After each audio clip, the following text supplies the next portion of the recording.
seems like not a day goes by at this point in which Donald Trump doesn't suffer some brutal loss.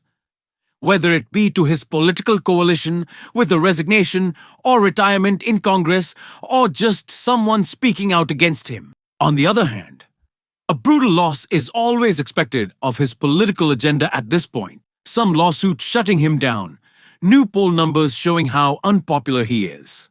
And we got both of those today with Gavin Newsom delivering another bombshell to Donald Trump and Carolyn Leavitt, who is freaking out over the president's latest legal loss at the hands of the governor who upsets him most. We are going to get into it all. But before we do, if I could quickly ask you to leave a like on this video, and if you haven't already, and you enjoy our channel, to hit that subscribe button, because it goes a long way in supporting our work. Now, before we get into the latest legal victory for Gavin Newsom, I want to start with how he called out Donald Trump's destructive agenda today, because it is the context for what he just got struck down, breaking apart Donald Trump's authoritarian project. And I just want to hear from the governor plus. One of the most destructive presidents and human beings in my lifetime. I think this republic is at real risk, this country being unrecognizable. And I have no patience for people that want to indulge it. I can't stand the crony capitalism. I can't stand all these supplicants that are sitting there bending the knee to this president. I can't stand the universities that have done that, the law firms that have done that, the individual corporate leaders that have done that, the other governors, maybe Democrats and Republicans that have been complicit at this moment. This guy is reckless. He's wrecked this country. We'll not have a fair and free election if we don't continue to fight. That's what matters to me, seriously. I'm the future ex-governor, and who the hell knows what happens the rest of my life, except one thing I know that matters in the rest of my life is I have to look at my kids in the goddamn eye. I mean that. Seriously. That's not like a politician thing. To look them in the eye. Newsom is spot on. And I think it is messaging that Democrats need to apply more when we're talking about this administration.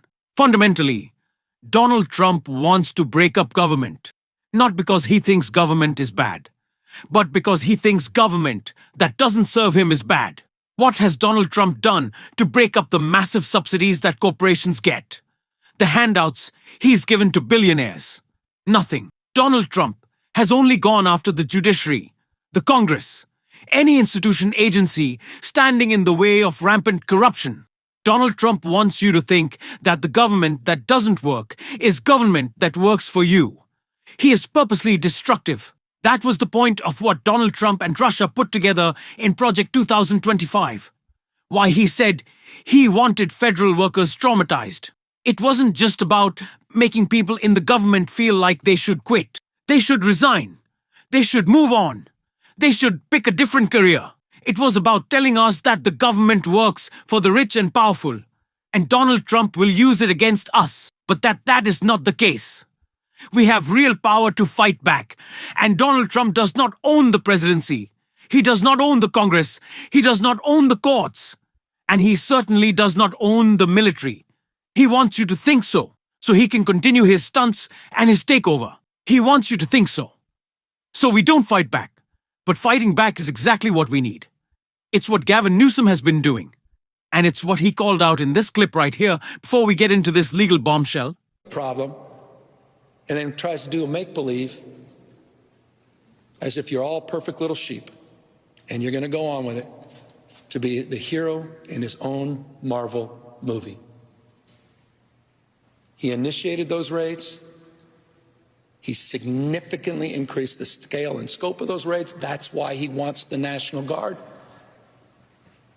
Hundreds and hundreds and hundreds of guardsmen and women now being dispersed everywhere, sprinter vans, unmarked, people with masks, running in, rolling over, some case running into cars, 6-month-old kid, a 3-year-old child in the back of the car, left. So, spare me, Mr. President, that he's sincere on it. But if he is, that happened because of you. It happened because of the American people. Governor Newsom, as always, when taking on Donald Trump, is spot on. Trump wants you to think that the military is under his control, that we should all live in fear of him, that he's inevitable. But as we have seen over the past weeks and months, really, Donald Trump isn't inevitable. His unpopularity is inevitable. Donald Trump's political crisis that he is in right now, the fracturing of MAGA, that is certainly inevitable. But Donald Trump's ultimate takeover of our entire government for himself, for his rich buddies, for the other oligarchs, it's not. It is something preventable. It is something that we can fight back against. Donald Trump does not own us. Donald Trump is this moment, but he is this moment less and less. Every time we stand up and we fight back and we actually show that he does not have the power that he expects us to cede to him. That is why Governor Newsom's fight, not just in redistricting, but taking Donald Trump to court every single day, has been so important. And he's winning again. And it's pissing off Carolyn Leavitt. Governor Newsom wrote on Twitter after the New York Times broke the story that a judge had ruled that the Trump administration had kept National Guard troops in Los Angeles illegally and ordered an end to the deployment. Newsom wrote, Donald Trump diverted these brave men and women from their vital public safety operations and deployed them against the very communities they took an oath to serve. Today's ruling is unmistakably clear. The federalization of the California National Guard must end. And of course, Carolyn Leavitt was not happy when she was asked questions about Donald Trump's use of the National Guard and just had a full-blown meltdown. National Guard in Chicago and Portland. Do Democrats not have reason to be concerned that there are long-term plans by this administration to keep U.S. military or the National Guard in American cities, like what we are seeing here in Washington? Why should they be concerned about the federal government offering help to make their cities a safer place? They should be concerned about this. They should be concerned about the fact that people in their cities right now are being gunned down every single night. And the president, all he's trying to do is fix it. And there has been a complete smear campaign by the Democrats and the media, quite frankly. I was reading Political Playbook this morning, one of the most inside the Beltway newsletters you can find. And you guys are framing this like the president wants to take over the American cities with the military. The president wants to help these local leaders who have been completely ineffective in securing their own cities. And we have already seen there's a positive formula for that. Look at Washington, D.C. The murder rate has declined significantly. Our streets are safer. People who live here feel safer. All of you in this room, I know you do, you just won't admit it. And it's a proven system that works, and the president wants to make America's cities safe again. The idea that Donald Trump sent the National Guard to any city to keep it safe, rather than to actually just create problems, is laughable.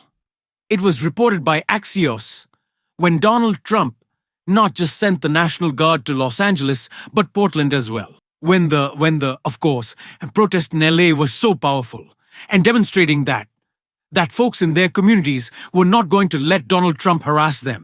But of course, importantly, they got a little comical, like in a great way, though having people out in T-Rex costumes, mocking Donald Trump, frogs doing dances was great.